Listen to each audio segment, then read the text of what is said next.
Good afternoon, everyone, and welcome back to our Coastcare video conferencing event this week. My name's Karen from Australian Environmental Education, and I'm very excited to be with you today. Apologies if there's a little bit of background noise. There's a little bit of construction going on where I am at the moment, so hopefully it won't impact us too much. I'm just opening the chat up as well. So if I'm asking you a question, you can put your response in the chat. But if you've got a question for me, please put that in the Q&A and I will get to those as well. We've got a few experiments that we're going to do throughout the program as well, just to help us understand a little bit about what's going on in our environment and how everything that we do on land impacts what is going on in the ocean as well. So let's get started. I'm going to share my screen so we can see our slides as well. And hopefully that is coming through side by side there. Excellent.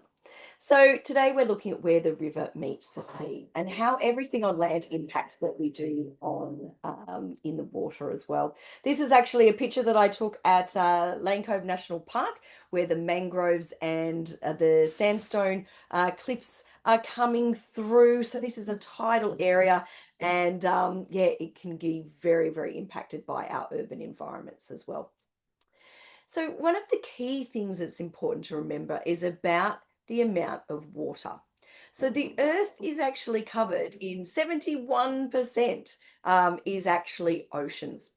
But when we think about of that, what percentage is actually available of fresh water? So out of those, the land mass, we have 97% of the water on Earth is actually made up of seawater. So we can't access that. So a huge amount of marine environments that we have there as well, but only 3% is accessible fresh water. Of that, ice caps, groundwater is where most of that water is kept. So of that small percentage that's fresh water, only 1% of that is actually available in things like lakes, soil moisture, water vapor in the atmosphere. So a really small amount of that fresh water is what we would consider easily accessible. And there are still many places around the world where people don't have access to clean, fresh water like we do in Australia, being able to pretty much turn a tap on in nearly every environment to get our water. And the water moves through the environments from the ocean to the atmosphere to our rivers and creeks from our soil in what we call the water cycle. This is a great thing to explore more as well. We've got evaporation. We can see that especially in summer after we've got a summer storms. Have a look at the concrete or the car park. You can actually see the steam of the evaporation coming up, going up into the Earth's atmosphere, moving through clouds, and eventually that falls back down to Earth as precipitation, as either snow or rain. And gravity works, so things that are high up fall down and flow to the lowest part of the environment, which is our rivers, and then down into our oceans as well. We also have a fair bit of that moisture absorbs into the soil and then can move through as groundwater. We're going to have a little think about catchments and how they work. So in Australia, our entire country is broken up into different catchments, big and small. And our largest catchment is what's called the Murray-Darling Basin. And within that catchment, there are lots of smaller catchments as well. But it's showing where the water flows and collects and moves to the lowest part. So water that's falling in this, quite a huge part of Queensland, most of New South Wales and half of Victoria actually flows down and exits in South Australia from the Murray River where it exits. So the Murray-Darling Basin is those rivers combining, and of course we've got lots of smaller rivers as well joining up. So we're just going to have a little look here. I will actually stop sharing because I think it'll be easy to see much larger. So I'm going to show my little catchment model here. You can make these In areas where you can do it with sand pits, you can make it with clay. This is what I've got here. But I just want to show, and I'm doing this as a dropper as opposed to a spray bottle. You can do this with a spray bottle as well. Is depending on where the water is falling, will depend on which side of the hill that it flows. So if I do lots of drops, imagining a big rainstorm, it can fall in lots of different parts of that catchment and will flow down to the lowest part. And this is why that some places you can wonder why one area is far wetter than the other. So it depends which way the storm's going. And also when storms are hitting mountains and hills, certainly very big ones, it will actually help drop its rain. So often one side of a mountain range is wetter than another. And you can certainly demonstrate this with a spray bottle that it's a bit more broad. I'm trying to, you probably can't see it, but I'm trying to drop it quite center over the top part of my hill. But as I'm wiggling on either side, we can see it moving. Now, when there's obstacles, that can cause a backup. We can actually just see on this side, just behind my building here, a little bit of a flood occurring where that water is getting trapped and creating a barrier. As we continue to drop water, it is flowing down to our lowest parts of our environment there. So it's a really great way to represent a catchment and demonstrate how the water can move through the environment. You can create obstacles as well to see what happens if there's a block in the river. You could make a little dam and see how those impacts are. You can actually put forest in as well. So you could actually put lots of little sticks and grasses and things to see whether that actually slows down the water as it's meeting the rivers. Another way you can do this is with sponges. And that's a great way to represent a wetland. And a wetland is a great place that will slow the water down. And as we're talking through some of the slides today, we'll actually look at that impact of hard surfaces, straight hard surfaces like our gutters and streets, to slower moving, what we'd call a meandering river, which is what we look at when we're doing replacing stormwater channels, trying to slow it down to a natural flow. The water goes slower, it drops out sediment instead of it all getting washed directly into our oceans. Okay, let's have a look at our slides again.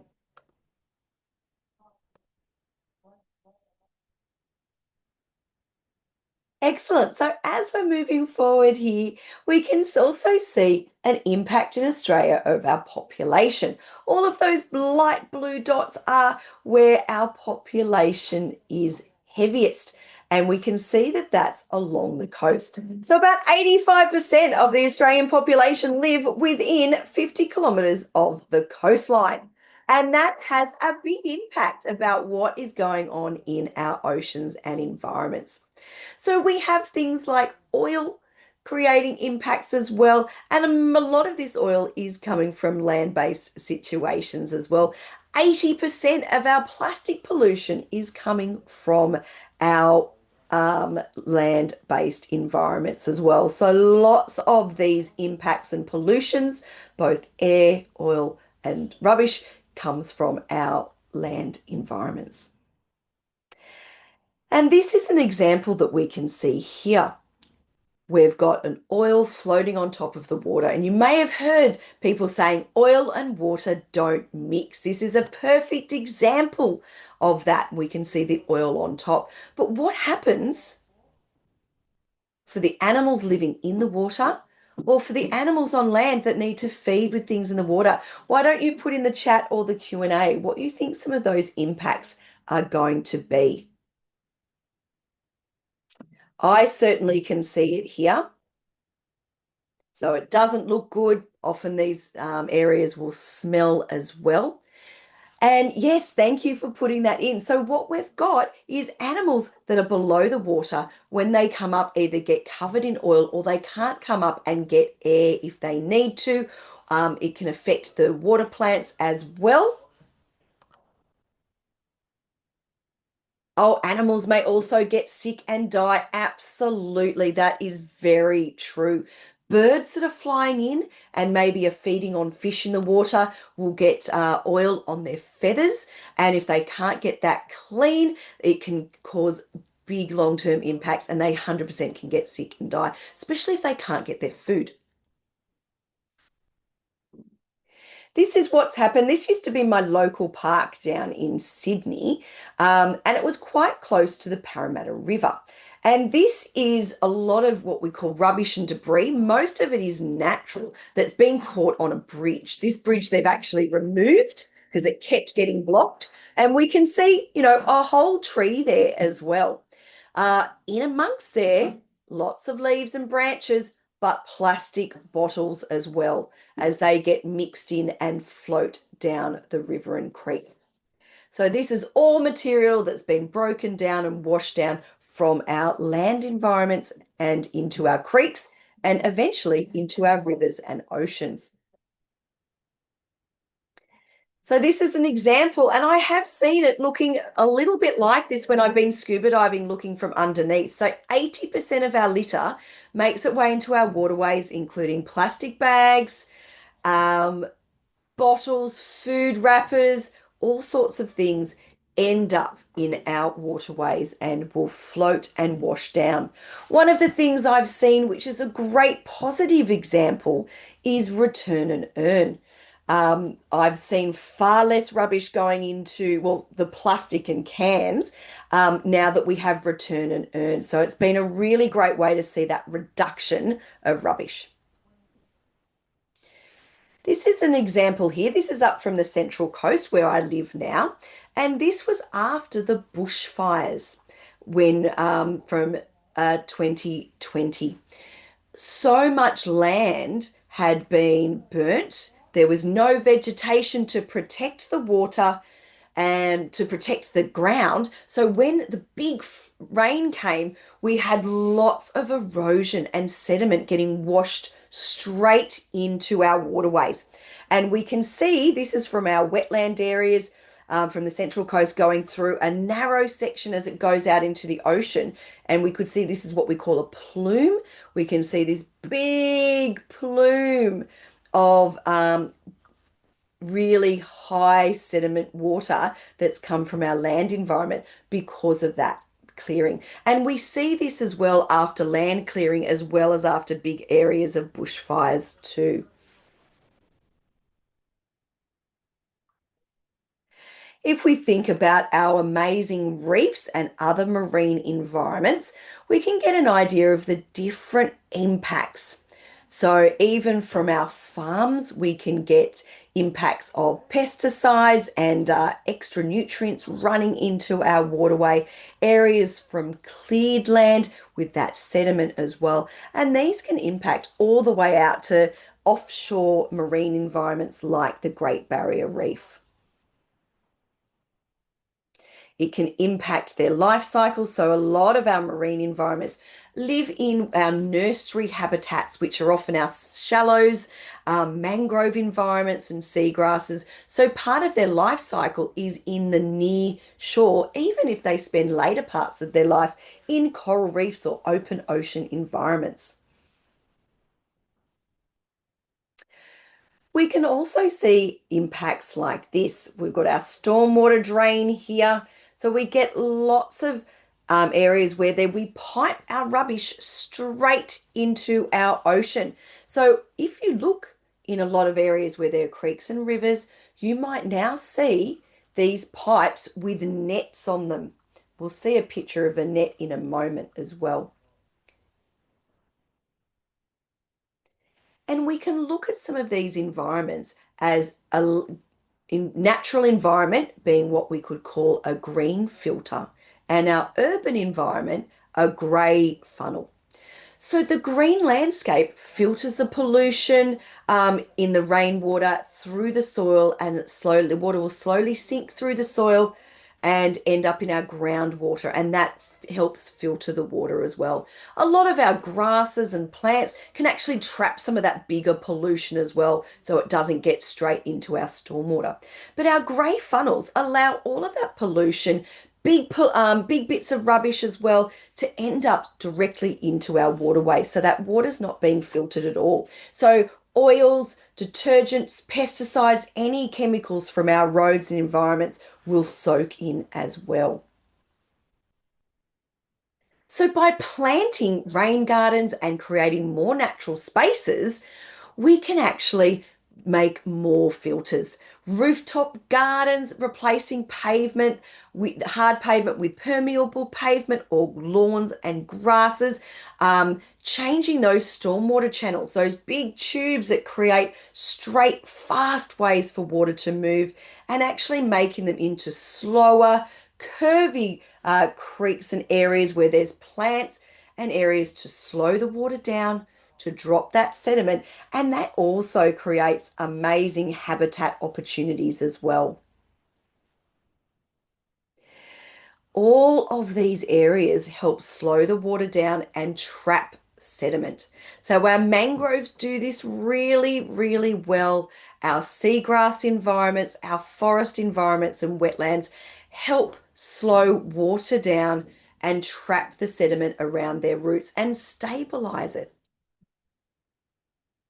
This is one of those big mesh areas I spoke about as well. So look how much rubbish just one of these is catching. So really important that these are checked and cleaned and replaced as well. But there's some really amazing innovation and science and technology and engineering being used to work out how we can stop the rubbish getting into our waterways in the first place.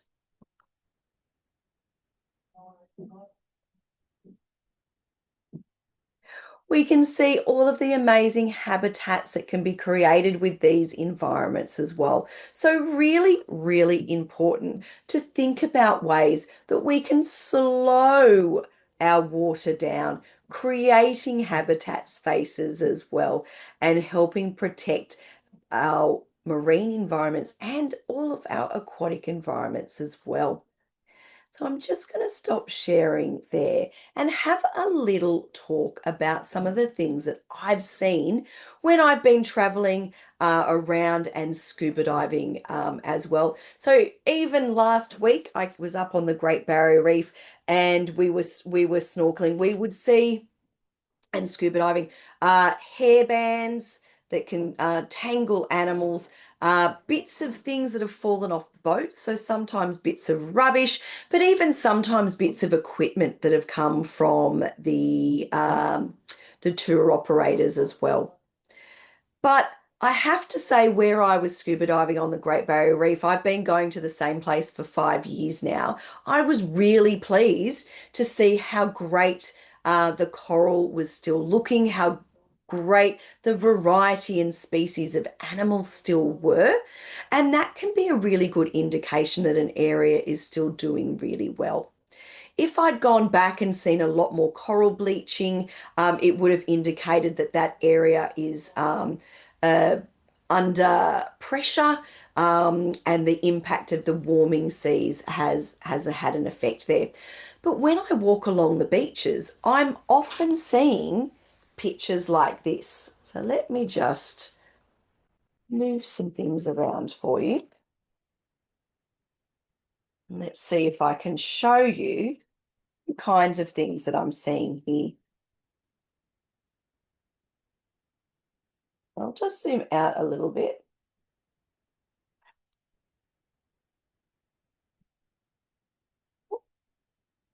There we go. So often at the high tide mark, so again, if you do have an opportunity to visit the ocean, but you'll find these even in tidal rivers, in areas, inland areas where there've been floods, you will absolutely see not the beach materials, but things left behind. So often in our high tide mark, we might find natural things like our seaweed and sponges, even shells and pumice. But amongst that, got small pieces of plastic, bits of food wrappers and metal,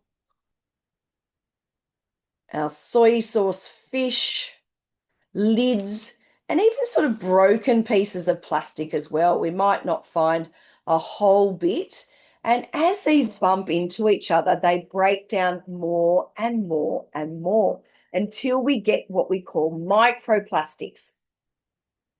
So the big things, like if I found a whole lid like that, or even a bottle of water, I can still pick those up and remove those big things fairly easily. With some of the smaller things, I might need to use a mesh or a sieve to separate some of those materials out. I can see a really small piece here that's being buried, hiding under there as well. And if you look, the color matches. So sometimes it can be really hard to see over time. So a really good one to keep an eye out when you are exploring areas after heavy rain. But the best way to protect our marine environments is to actually stop these things getting into our waterways in the first place. So, picking up rubbish, even if it's not your rubbish. I always say if you go somewhere, take two pieces of rubbish away. And if every person does that, we can make a huge difference to both our terrestrial or our land and our marine environments as well. So anything, especially things that are light, that can blow in the wind, they can travel really, really far. We don't see it quite as often as we used to, but newspapers used to be a huge impact because they would open in the wind and each page would blow separately. So you'd get a huge amount of rubbish from one piece.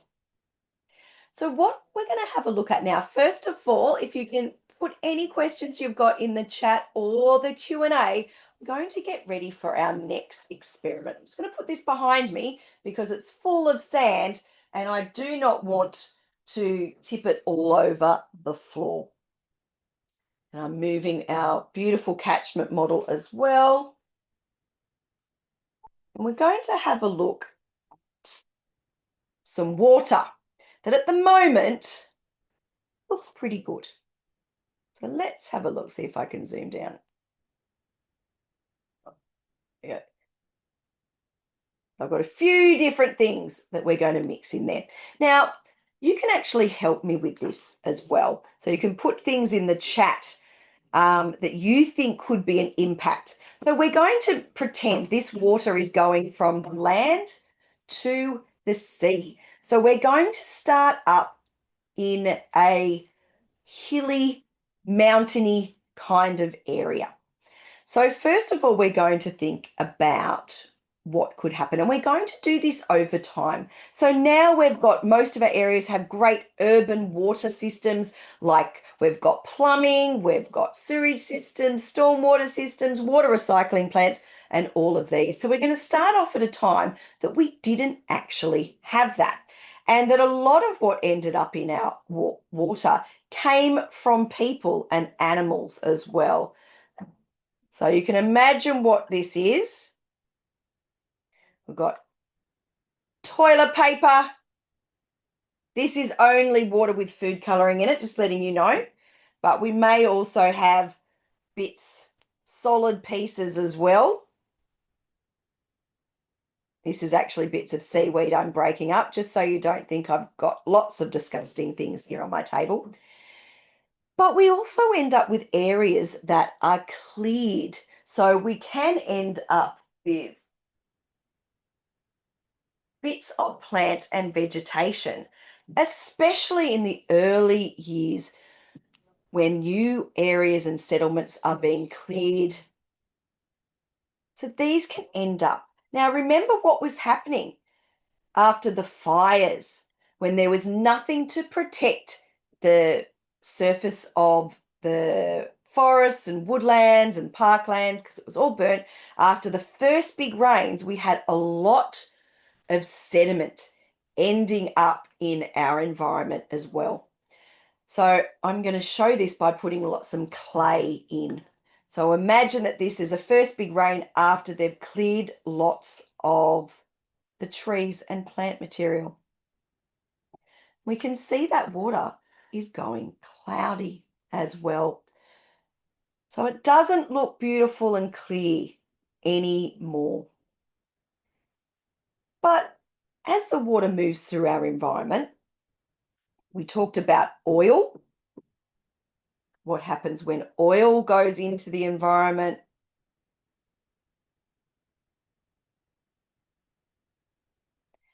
So it's actually floating to the surface. Now, I'm just going to put a bit of our blue in to show that this could be a chemical or another pollution, but I'm also doing it so we can see that oil a bit clearer because the oil is a very similar color to the yellow food coloring I put. So sometimes these bits of pollution and things like that can change the color of the water. We'll give it a little bit of a stir. Some things will mix and some things won't. So we can just see some bubbles of the oil sitting on the surface now. And I'll see if I'll put a little bit more in as well. If we can see that bubble through, floating on the surface. We've got bits of plastic moving through as well. A lot of impacts to our environments can come from mining and construction. So those things might end up in our water as well. And of course, other bits of plant material. So that's all floating on the surface of that oil now. And one of the other impacts that we have is lots of detergents ending up in our waterways. And that has an impact with the oil.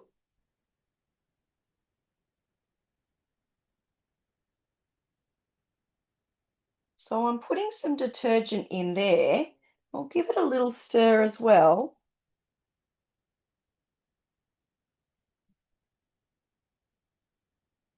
And we actually start seeing some things sinking because the oil and the detergent change, can make the oil mix a little bit. So I can still see it at the top, but there's things that have now dropped through that would float before.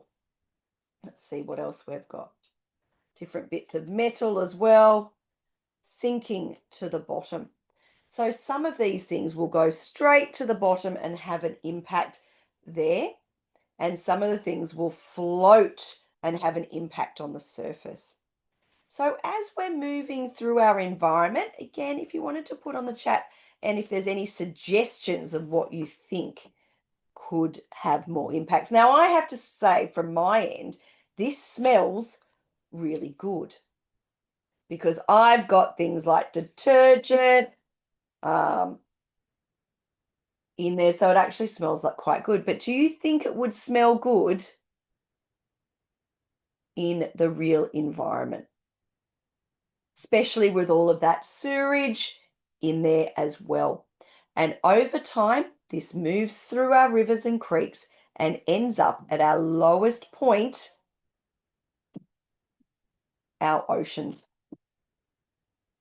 Oh, oopsie, wrong button. So we can actually see it here now, that layer of detergent and oil sitting on the top, our murky water, things that have dropped down to the bottom as well. Having the water really murky like this as well blocks oxygen being able to get to our plants.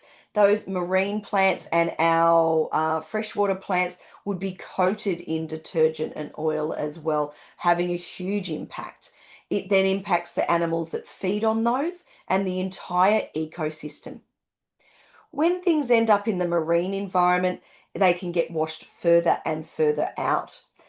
dropping all of those bits of sediment. I didn't even put in our charcoal that can happen from after fires as well. Those bits of charcoal can have a really big impact as well, putting different kinds of nutrients or energy into the water, causing lots of impacts as well.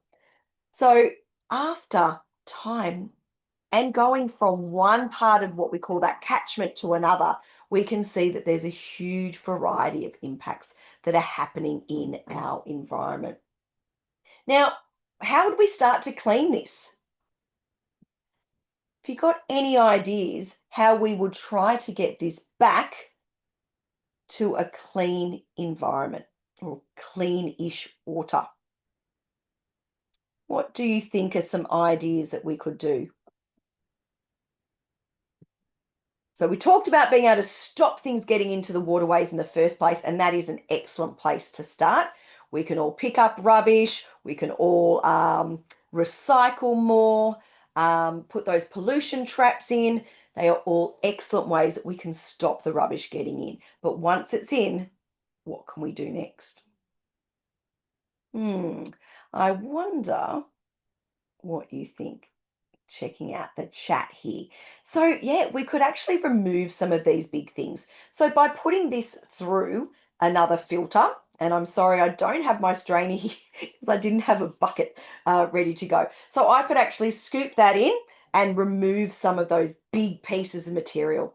Straight away, that is a solution to be able to deal with some of the big material.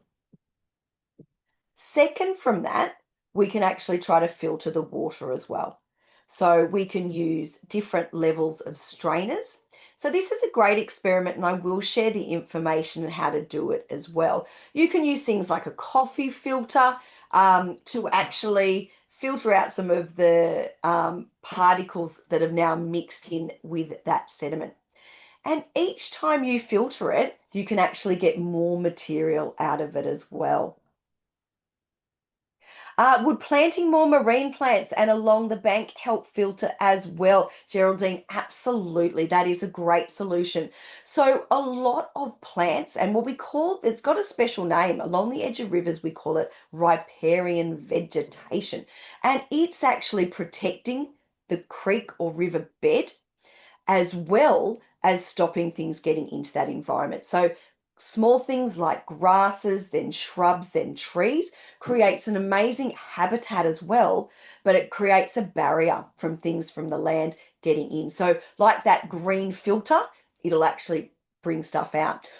Marine plants as well, so protecting our coastal sand dunes by planting those areas as well. Having wetlands, areas that the water settles and sinks in and slows it down, means that some of that sediment can drop out and those pollutions, they kind of get trapped in there and they've got time to break down before they get directly out into the marine environment and that food chain as well. So a great idea. So for something like this, if you were doing this activity at home or in the classroom, getting stockings, filter paper, even pieces of paper towel are really good as well because the paper towel can help trap some of that material. And you can actually put these in a cup. So if you actually line a cup with the paper towel, pour the material in. After you've done the big filter out, and then you can wait, let it drop out, remove that, do it again, do it with a bit of stocking as well. The finer and finer you can get, you'll eventually come out with cleaner and cleaner water. Probably don't put as much food coloring in as I did because that is one of the things that is hard to remove, but it is a great way to have a think where you live. Where does water move in your environment? Does it go straight from a beautiful national park through a bushland neighborhood straight to the ocean? Or does it go through a city? So even where I am here in the Central Coast, our water goes from the sort of the hills and mountains around us and moves down flowing down through urban environments. So it's flowing through backyards, flowing down roads as well. Then it's going into some stormwater channels where it's going under the road, and then it's going out into our catchment, which is where I am, is Brisbane Waters catchment, and that material is ending out there. So even after big amounts of rain, I can see that impact. So if I'm keeping an eye on what's going through my stormwater drains and making sure there's no rubbish, that won't get picked up and added to it as well. Making sure our gutters in our urban environments are not blocked, even with plant material as well, that water can flow off and move more easily as well.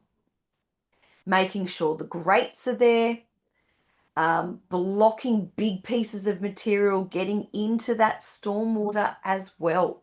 So lots of different ways that we can think about whether you're going through a natural environment or an urban environment or a bit of both. Does the water flow through a school, an industrial area, a farm?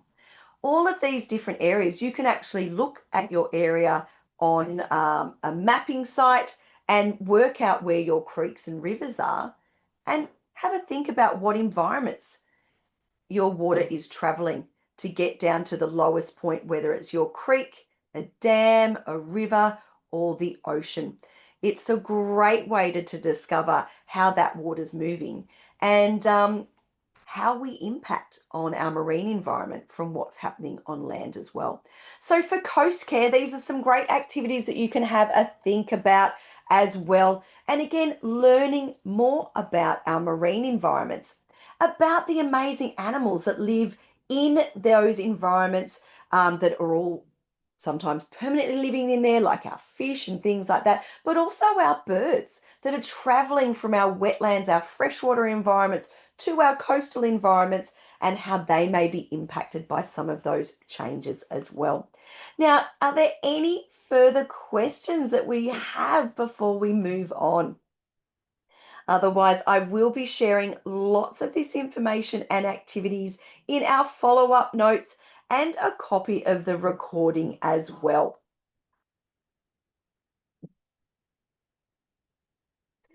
Excellent. Well, thank you so much for joining me today for Coastcare Week.